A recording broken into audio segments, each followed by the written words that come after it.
Okay, what to do between training schedules when you're not actively training towards a race? Do you have some time off? Do you just maintain fitness? Do you set your sights on a new goal? And what are the risks if you don't approach this phase in the right way? So you've just completed your marathon or your half marathon or your 10K, brilliant.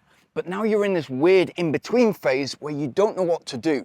Do you keep running to maintain fitness or do you pivot to another goal? I'm going to tell you how training to maintain your fitness is a trap and how to stay motivated, avoid burnout, and actually propel yourself forward in terms of improvement. First, let's talk about the idea of trying to maintain, to go out there and run to maintain your fitness. It sounds logical, and that's the problem. You've just come off the back of a marathon block or a race block, and you want to maintain your fitness until you go into another specific training block, maintain that fitness, and then continue from there. The good thing about that is psychologically or mentally, you're having a break. And that's incredibly important because if you go from training block to training block, you can get mentally burnt out. And you want to be attacking these runs, these training sessions with enthusiasm, which is super important. But here's the problem. Training to maintain is essentially training to stay the same fitness level. You've just finished your race block, marathon block, half marathon block, 10K block.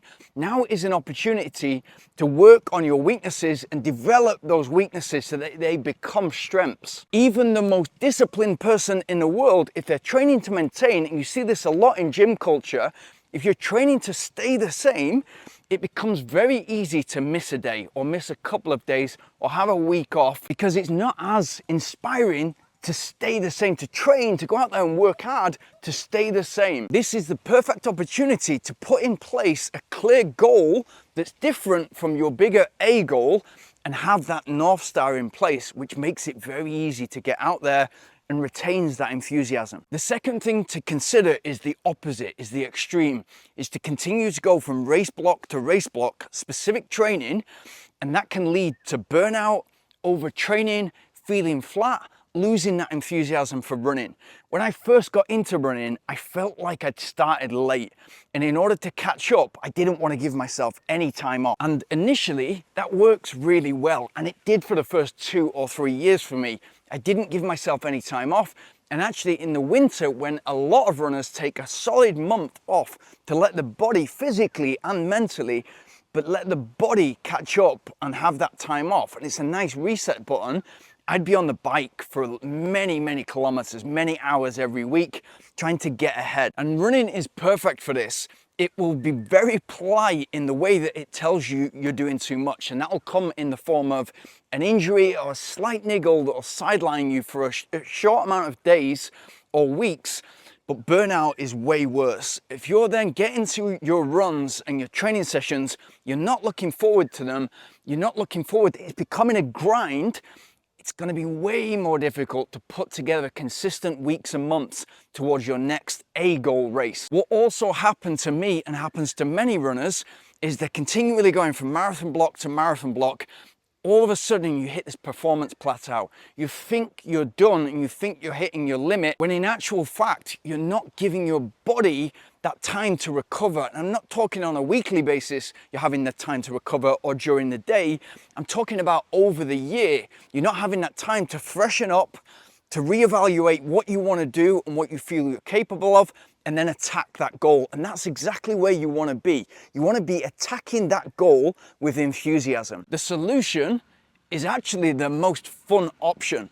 And that is, if you've just come off the back of marathon training or half marathon training, and you've noticed a weakness there, maybe it's your top end speed or your ability to go quick over kilometer repeats or 5 kilometer repeats, maybe the target is a 13-week block towards a 5K race. And that can be fun.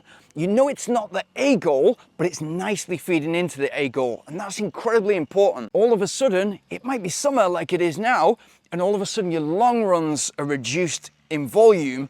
You're keeping that specificity there, And exactly the same with the interval session. You're working on that higher pace, again, which is nicely going to feed into the A goal, your marathon, for example. But along the way, you're getting plenty of feedback in terms of racing. So you're able to race a 5K every 4-6 weeks, all out. Get that feedback as to how you're doing, what is working in training, what's not working, what you need to adjust, and then move forward much stronger as a well-rounded athlete. And this next goal, it doesn't need to be a race. It just nicely anchors the training. But in COVID, I was working with an athlete who'd ran 3:03 for the marathon. He came to me and wanted to run just under 3 hours. He wanted to break 3 hours for the first time, which is so easy to do. It's like 1.5% faster. What we identified that his weak point was his speed, his top end speed.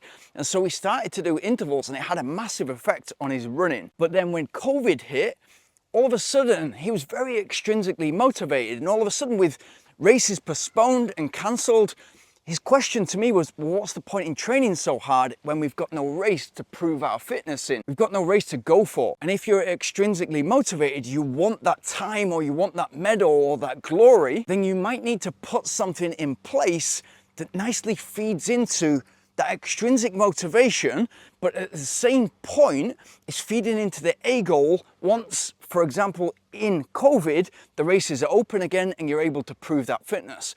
So what our target was, is we're gonna run 20 times 400 meters with 60 seconds rest as fast as we possibly can per lap. And that became the goal. And initially he was running 20 times 400 meters in 80 seconds or 85 seconds, struggling to get the heart rate down in between intervals, really going for it and watching that heart rate drift for both the efforts and the heart rate recovery. And then all of a sudden, over the weeks and months, we were able to bring that time down significantly per rep to a point where he was consistently hitting the efforts at around 65 seconds per lap. Imagine how that feeds into the marathon goal once the races were open. And what it meant was he hit that goal of 20 times 400 meters in goal time. And then once the races were open, then he was running 2:40. And since then he's run 2:30. And that's because that weakness has now become a strength. If you turn a weakness into a strength and get that working for you in all of your running and your racing, moves you forward, it leapfrogs you forward. So we want to keep and harness that enthusiasm. If you imagine a new runner getting into running, imagine you as a new runner getting into running, it was likely it was hard and you didn't really see a point because it was hurting.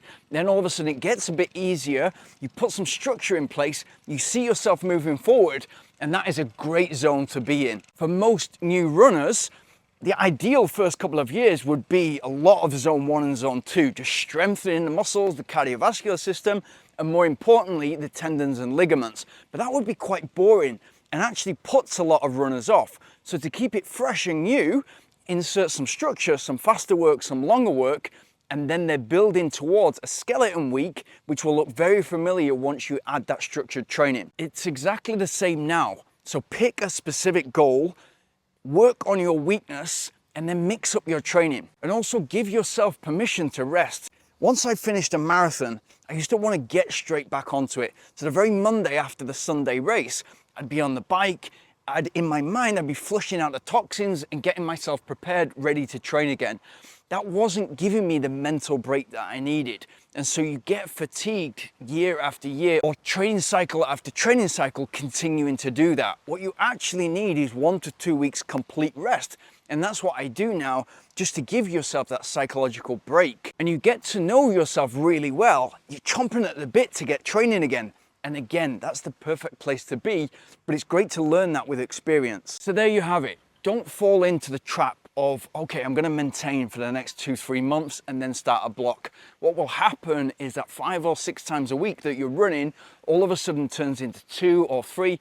It's a bit hot, there's a holiday coming up, lots of excuses get in the way, and you're only maintaining, you're only staying the same, so it's easy to succumb to those excuses. Change up the goal, work on your weakness, keep it an exciting goal so that love for running continues. I'll put a couple of 5K, 10K videos on the screen right now so that when you're rested up, you're good to go straight into training.